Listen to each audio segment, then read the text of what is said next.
мал подрезать и чуть-чуть буквально край покатушки укорачивал, и оно все нормально пересчитывало.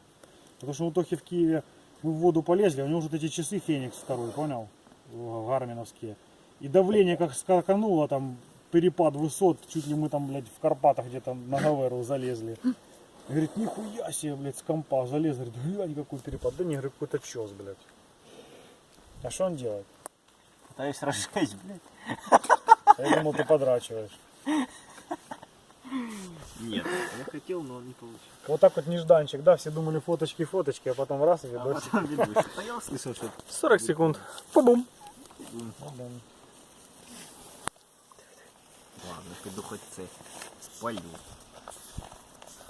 Собачья косметичка иногда приносит пользу. Раз.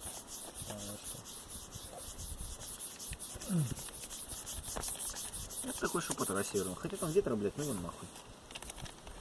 По трассе едут только салвги, слабаки всякие. Да. Это говорит человек, который сюда приехал напрямую, блядь. Поумничал, слышишь, проехал сколько такой? 25-очку с токарей прокатил, блядь. Такой, паца, я не устал, блядь, давай, нахуй, поехали. Поехали он вообще в Юнаковку, блядь. Так и я и думал, что вы на Юнаковку поедете. А А куда сегодня, как Максим сказал, теплая ламповая. Типа лайт по катушке. Глянь, у меня тут есть супер зум. И, кстати, фокус нормально ловится.